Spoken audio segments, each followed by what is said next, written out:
everyone! I am Mecha 42, and much like a phoenix, I have risen up from the ashes of the first YouTube copyright strike to take down my channel for a few days as far as live streaming goes, and we're back with all that stuff. I still am putting all my live streams on my other channel, so please check that one out. We got Brie Larson news. And if you are brand new to my channel, you might not be aware that we spend a good chunk of time talking about Captain Marvel and all of the Rotten Tomatoes fiascos. And we're very brutal to Mary Sue articles at times, as well as Star Trek Discovery. So if this is the type of stuff you want, stick around. I am a no-nonsense, non-SJW, high IQ. No, I'm not. I'm an idiot. But I do call it like I see it, and I don't deal with a lot of the BS that we see in the pop culture and media. So, we have some Unicorn Store reviews coming in. Oh, this is kind of hilarious. Brie Larson's movie Unicorn Store, if you guys don't know, is a little sort of indie film she made a couple of years back. I believe right after Kong Skull Island. We've reacted to the trailer a couple of times, gone over some of the controversy on Twitter, with Netflix actually having to go and bully and harass, allegedly, one poor Twitter user for just saying Captain Marvel looked meh. They responded with, like, Brie's entire resume, and then she responded with it, too. It's like, okay, if you still have all that, and people are like, who the hell is this? And the movie looks meh, what are you protecting? What are you protecting? What is so special about this movie? So, it's gotta be the best movie ever made, right? And that's disgusting. That is an ant eating a leaf. Okay. Let's read the article. Let's see what they say. I skimmed through it. I think this is a good one. We're not sold on Brie's directorial debut. Oh, now I'm worried because I was thinking maybe making this like a watch party movie where I watch this and we kind of discuss it while we're watching it live. Oh, fuck. Tell me if you guys want it. I'll try and do that. I'll try and do that for you. By Christy Puchko. Puchko? I'm saying your name wrong. I don't know. I'm sorry if I'm saying your name wrong. If you couldn't get enough of Brie Larson and Samuel L. Jackson's buddy cop comedy vibes in Captain Marvel, you're likely as pumped as I was for their reteam in Unicorn Store. Actually, this one was first. It was a couple of years old. This is before the breast implants. I won't spoil it. I won't spoil the fun for you guys. You can find them yourself. If you really want to find those pictures, you can probably find them yourself. Hot off the success of her MCU hit, Larson is rolling out her directorial debut exclusively on Netflix. This quirky coming-of-age comedy wears this glittery heart on its sleeve and boasts a stellar supporting cast that includes Deadpool's Karen Sony. I don't know how to pronounce your name. I'm terrible with names. Party Down's Ryan Hansen, Superbad's Martha. How do you pronounce Martha? I'm just kidding. I'm not that bad, but I do. The next part, I don't know. And Get Out's Bradley Whitford and comedic genius Joan Cusack. I like Joan Cusack. I really, really do. She's kind of underutilized in movies. I really like her. Plus, it gives us the sensational spectacle of Samuel L. Jackson in a bright pink business suit and an afro streaked with tinsel. Yet somehow this promising comedy is an astounding misfire. Oh, Lord. Written by Samantha McIntyre, Unicorn Store centers on Kit, played by Brie Larson, a lonely young woman whose expulsion from art school has left her lost on how to become an adult. Because adulting's hard. It is. Kit is obsessed with rainbows and unicorns. Her closest friends are her Care Bears. See, this is why I should like this movie. I should probably like this movie, right? Because I had every Care Bear. She probably had all the reissues. I had the ones in the 80s. And then I did re-get, because when I was a kid in the 80s, you're a kid, you can't get every single one. So what happens when they come back in like 2002, you buy every single one. And same thing with, I don't know. Oh, the Unicorn and Pegasus collection of the original My Little Ponies. These are the scented ones. These are the rainbow ponies. But of course, I do have, and I finally, I wanted this forever. I wanted Glory forever. I had Baby Glory. Never had Glory. I had Moon Dancer. I have every single My Little Pony they reissued. I get it. I get some wanting some of the magic in your life, but I also get needing to pay for having a roof over my head. So roof, food first, then throw away money on the unicorns and fun stuff and Martin guitars and things like that. Because, roof over your head, more important, right? Right. The soles of her feet are literally caked in glitter for some reason. Oh, God. Probably because she stood in glitter. At 29, Kit is the kind of failure to launch millennial lamented about in baby boomer penned op-eds. Baby boomer penned. Oh, no. Gen X don't like the millennial sort of failure to launch kids. In general, I'm not saying that all millennials are bad and that all Gen Xers are, I know the term is now boomers. People are just calling us boomers. We're not baby boomers. We were born in the 40s. We're Gen X, but... she's unemployed, lives in her parents' house, watches TV all day, yet feels entitled to some special destiny because she's the typical... This is the one you have in your mind, the kind of stereotypical sort of millennial woman-child sort of thing. These are the people who sit around on Twitter all day harassing people. That's this type of person, right? Kate gets a job not because she has to pay her bills or ambition, but because she doesn't want to be a huge disappointment to her coddling parents.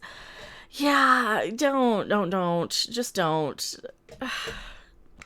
Just throw her out. She'll learn. She'll learn when she has to work 2 or 3 jobs just to make rent.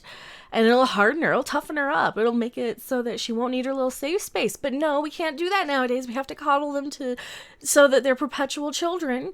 There's even a thing I saw around from, I think it was from Japan, where they're basically cocoon these people, full-grown adults, into the fetal position where they rock. I'm claustrophobic sometimes. I don't want to be cocooned I want freedom. I don't understand this generation of people who are just, no, I want to stay home forever in my bedroom. I need a little more space than that. I need my own kitchen.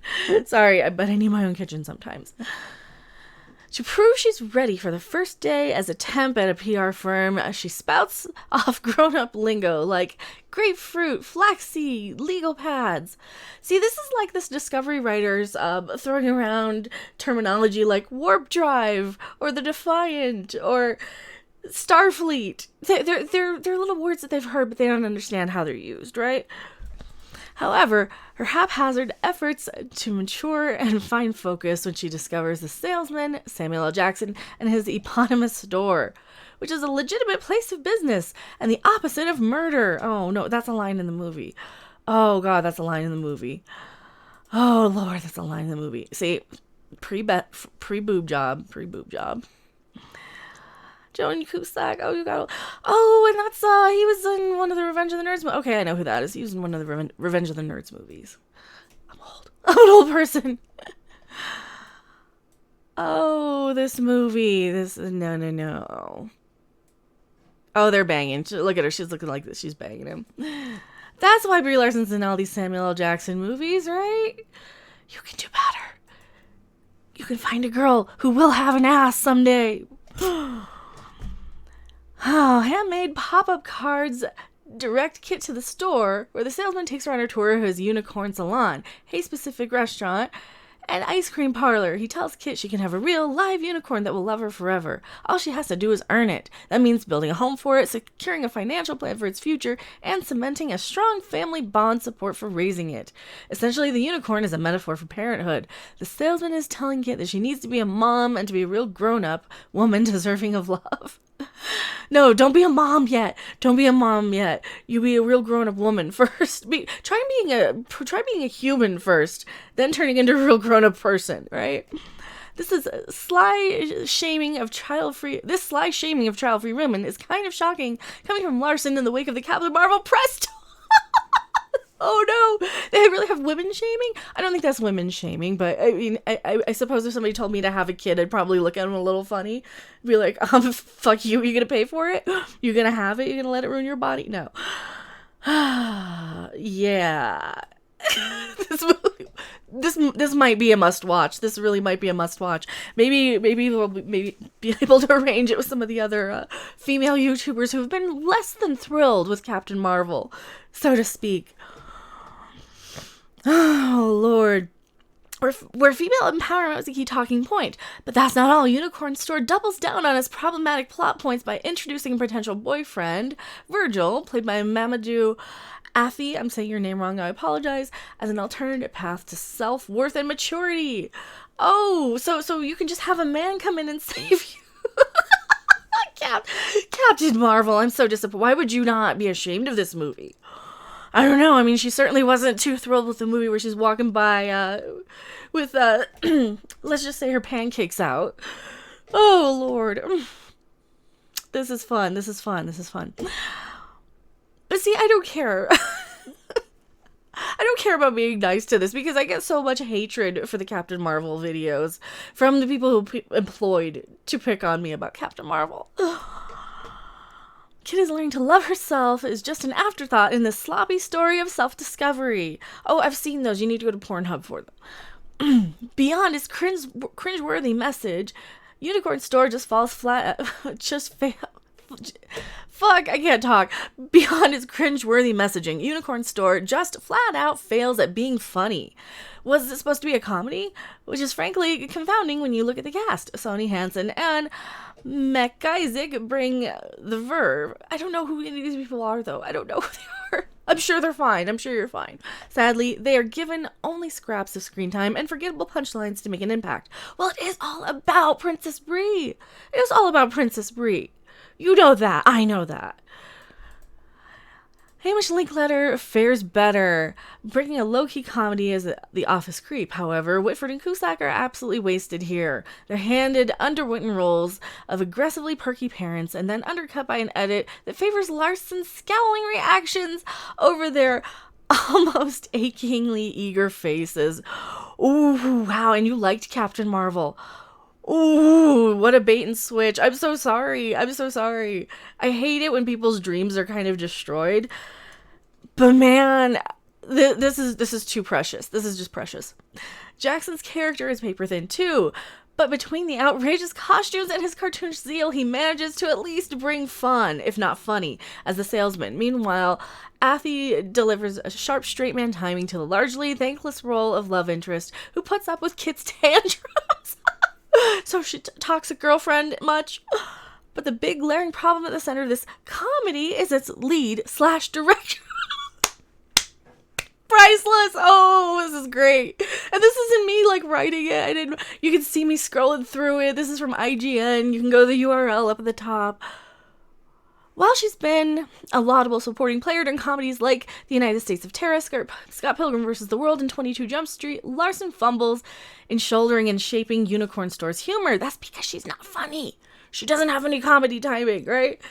It comes off as a nightmarish cross between Parks and Recreation's Leslie Knope and Napoleon Dynamite. I haven't seen Parks and Rec or Napoleon Dynamite. I know, horrible person. I was a full-grown adult, full disclosure, when Napoleon Dynamite came on, so never seen it. I know what it is about because I've seen like 99% of it, but I haven't sat down and watched it start to finish. So, and Parks and Rec, I'm very familiar with it. She's got the tenacity and childlike naivete of the former, with the short temper and intense social awkwardness of the latter, which makes for an insufferable bully of a protagonist. Oh, gee, just like Captain Marvel, an unfunny, snotty bitch. Do you think she might be not acting now because she's playing the same thing in everything we've seen her in? The unlikable, snotty bitch? Yeah.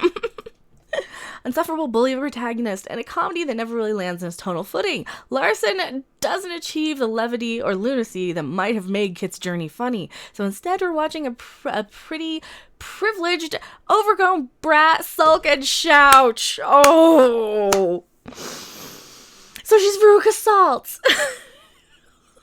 But she's a grown-ass woman, Veruca Salt. Nobody wants a grown-ass woman, Veruca Salt. No. The verdict: despite all the magic, unicorns, and glitter, there's not much fun or whimsy at Unicorn Store.